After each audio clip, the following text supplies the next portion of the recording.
2022 में तहरीक अदम एतमाद के नतीजे में वजारत उज़्मा से फारिग होने के बाद कौमी असम्बली से इस्तीफों का ब्लंडर मारने वाले इमरान खान एक बार फिर इसी पुरानी डगर पर चलते दिखाई देते हैं, जिसके नतीजे में वो आज जेल की सलाखों के पीछे बंद हैं।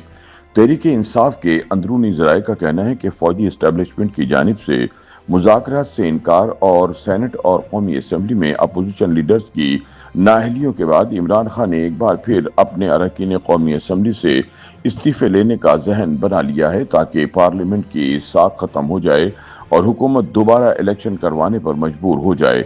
तहम पार्टी के सीनियर रहनुमाओं ने इमरान खान को ऐसा न करने का मशवरा दिया है, क्योंकि उनके ख्याल में पीटीआई अरकान असम्बली के इस्तीफों के बावजूद हुकूमत इलेक्शन भी करवाएगी और अपनी मर्जी के नताइज भी हासिल कर लेगी। तहरीक इंसाफ के बाखबर जराए का कहना है कि कौमी असम्बली और सेनेट की कायमा कमेटियों से पीटीआई अरकान की जानिब से इस्तीफे कौमी असम्बली से मुस्ताफी होने की तरफ पहला कदम है। उनका कहना है कि कायमा कमेटियों को पार्लिमानी निज़ाम की असास समझा जाता है, लिहाजा अगर वो इन कमेटियों से मुस्ताफी हो जाएगी तो पूरी पार्लियामेंट अपनी साख खो देगी। याद रहे कि इस वक्त तहरीक इंसाफ कौमी असम्बली की 5 और सेनेट की 8 कायमा कमेटियों के अलावा पब्लिक अकाउंट्स कमेटी की चेयरमैनशिप समेत 70 कमेटियों की रुकन है। ताहम दूसरी जानिब सीनियर पार्टी रहनुमाओं ने इमरान को मशवरा दिया कि 70 पार्लिमानी कमेटियों की मेंबरशिप खोना किसी सूरत एक साइब फैसला नहीं। उनका कहना है कि पार्टी को पार्लियामेंट के अंदर रहते हुए जद्दोजहद करना चाहिए, क्योंकि 2022 में भी इस्तीफे देने से मतलूबा नताइज हासिल नहीं हो सके थे, बल्कि हुकूमत ने अददी अक्सरियत की बुनियाद पर मर्जी के फैसले कर लिए थे, क्योंकि इसे कौमी असम्बली में रोकने वाला कोई नहीं था।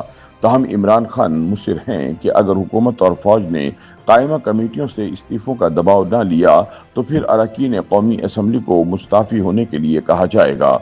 याद रहे कि इससे पहले बानी तहरीक इंसाफ ने अपनी सियासी कमेटी के फैसले को वीटो करते हुए महमूद अचकजई को कौमी असम्बली में कायदे हिज़्ब इख्तिलाफ के लिए नामजद कर दिया है।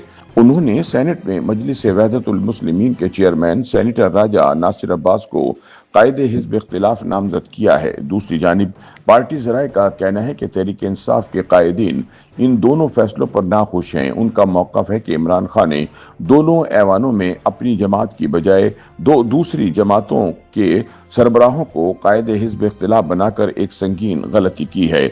नाक़दीन का कहना है कि इमरान खान ने जिस महमूद अचकजई को करप्ट करार देकर अपने 8 रिश्तेदारों को धांधली से असम्बली तक पहुंचाने के इल्जाम आयद किए थे, अब उसे कौमी असम्बली में अपोजिशन लीडर नामजद करते हुए एक और बड़ा यू टर्न लिया है। याद रहे कि खान साहब माजी में बतौर वजीर आजम अचकजई को चादर ओढ़ने पर जोकर करार देकर उनकी नकलें उतारते रहे हैं।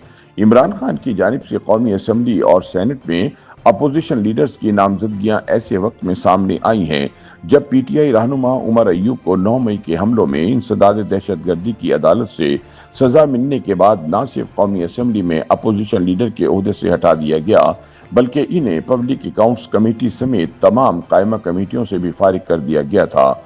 लेकिन इमरान की जानिब से महमूद अचकजई की नामजदगी के बाद सोशल मीडिया पर उनकी पुरानी वीडियोज एक बार फिर वायरल हो रही हैं, जिनमें वो अचकजई के स्टाइल में चादर ओढ़कर उनका मजाक उड़ाते दिखाई देते हैं। ऐसी ही एक वायरल वीडियो में इमरान खान ने अपनी तकरीर में महमूद खान अचकजई के चादर ओढ़ने के अंदाज पर तबसरा करते हुए इन्हें जोकर करार दिया था और कहा था कि कुछ अरसे के लिए तो मैं भी इस जोकर के हाथों पागल बन गया था और इसकी इज्जत करने लगा था। इमरान खान ने इल्जाम आयद किया कि अचकजई एक करप्ट शख्स है जिसने अपने 8 रिश्तेदारों को धांधली के जोर पर असेंबली में पहुंचा दिया और अपने भाई को गवर्नर बनवा दिया है। इन वीडियो के वायरल होने के बाद नाक़दीन इमरान खान को डबल स्टैंडर्ड्स वाला सियासतदान करार दे रहे हैं। YouTube पर गूगली न्यूज देखने के लिए youtube.com की सर्च बार में गूगली न्यूज टीवी टाइप करें। गूगली न्यूज के पेज पर सुर्ख रंग के सब्सक्रिप्शन वाले बटन पर क्लिक करना ना भूलिए। YouTube पेज पर अपलोड होने वाली वीडियोस से बाखबर रहने के लिए बेल आइकन पर क्लिक कीजिए। आपको हर नई वीडियो के बारे में नोटिफिकेशन मौसूल हो जाएगा।